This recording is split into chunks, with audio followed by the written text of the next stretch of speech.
I'm Rebecca Martinez Fitzgerald. I'm an LCSWA practicing in Durham, North Carolina, and I'm starting a series of interviews with practitioners from the Carolina EFT Center. Today, I'm talking with Rachel Chiu of South Carolina. Hi, Rachel. Hi, good morning, Rebecca. Thanks for talking with me. Yeah, tell me a little bit about you.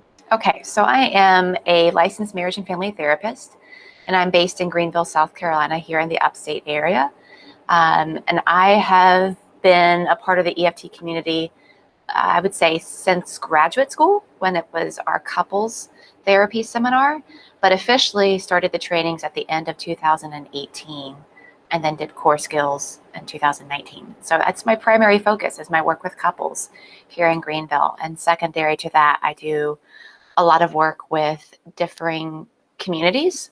So I'm also a bilingual clinician. I speak Spanish and I do therapy here with couples who are either, um, um, you know, presenting as biracial, or also with couples who are Spanish speaking, and also some immigration assessments for people seeking amnesty and waivers and so forth. And I also know that you do work with I LGBTQ. do. I do. Yes, I consider myself an affirming provider, and I've had a fair amount of experience in the last many years working with families as well as teenagers who identify as trans or non-gender binary. But I no longer offer family therapy, but I've also had a fair amount of experience working with couples who are part of the LGBTQIA community. Awesome. So, what stands out for you about your EFT work with LGBTQIA couples? Sure. I would first off say that in many ways, they are couples looking for a safe place to work out things that are painful in their relationship, right? So, in that way, they are no different than couples who identify as straight or heteronormative. And I think it's important to realize that, right? Love is love. And so as much as someone like myself who is heteronormative and straight would want an opportunity to flesh out things that are painful in my marriage or my relationship, the same is true of those couples. However, I would say that here in the South, especially in Greenville, where we are part of, it's a weird dichotomy, right? We have a lot of people who are progressive and are affirming, but then because we are here in a city that is historically very conservative in terms of relationship qualities, also here with Bob Jones University still has a lot of political and cultural influence, right?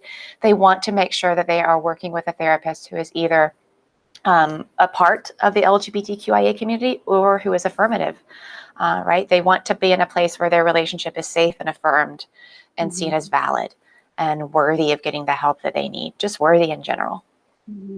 And there's something special about your office, isn't it? Yeah. So oddly enough, I actually practice, my practice is located inside of a church here in Greenville, which of course, churches in Greenville aren't uncommon. I mean, you can't walk a block and not run into 5 churches, it seems. However, my office is here at a church, and I rent the space from them. So I'm not affiliated with the church, nor is the church affiliated with my practice. But I, in some ways, kind of see it as me claiming back a safe space and carving that out. I don't know that the church is necessarily affirming, but they are open to having me practice. And they know that I see couples from all sorts of walks of life, and they are okay with that. In fact, I think the pastor thought it was pretty cool that I wanted to do this and be part of healing in our community. And so that's kind of interesting. Yeah. So I get to, it's almost like, not subterfuge, but I feel like it's like me putting a stake in the sand and saying that this community matters, right? And the other communities that I serve matter. Yeah, right on.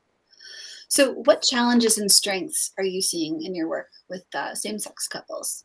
So I would say, first off, just resiliency, right? I mean, you have to have a certain amount of resiliency to be able to come out and say, this is who I am, and this is my relationship, and we're worthy of getting the help that we need.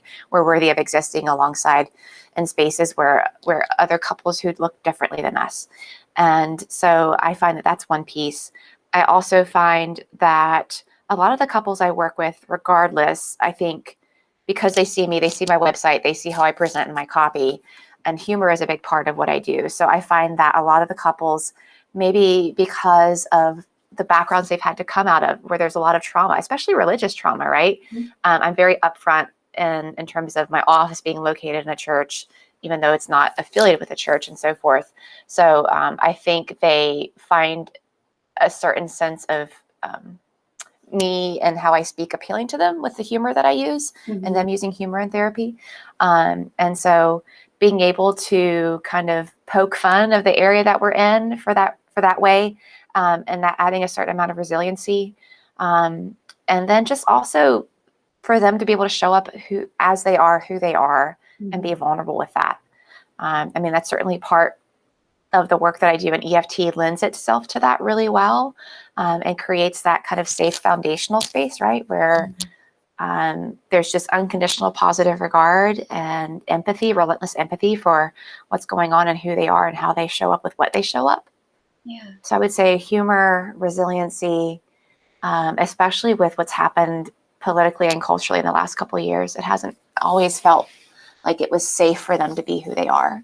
And so I've been really admiring of them doing that and seeking out the resources they need to both thrive and survive.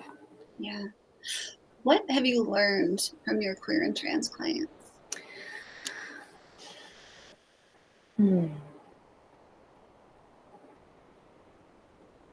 I've seen a fair amount. And of course, I don't want to speak for them, but I would say based on the experiences I've had, I've learned a lot about how maybe shame shows up in the room, and also with that shame, resiliency. I would also say just to not make assumptions, right? And so to be wondering and curious, but also to make space for them to tell me about themselves, and without making assumptions about that. And then also just to make sure that I'm doing the work on my own in terms of being an ally, right? To seek out the resources so that I'm educating myself about the words they use, the communities that they're a part of, so that way I enter the room with at least that background information. So I'm not having to ask them to teach me about their communities and their culture and their experiences. So I would say that's part of it. Trying to think if there's anything else that comes to mind. That also, I would say that we're more alike than we realize in terms of our experiences. So they might have a different experience in terms of having to find safe spaces and starting, in a line, behind mine in terms of the privileges that I bring into the world that I have just by my identity. But, once I'm in the room with them, they are deserving and worthy of the same things that I want, right? Like of connection, of relationships, of safe spaces to be, being more alike than we are different. I think that's really important. Right on. So what do you want other EFT practitioners to know about working with LGBTQIA clients?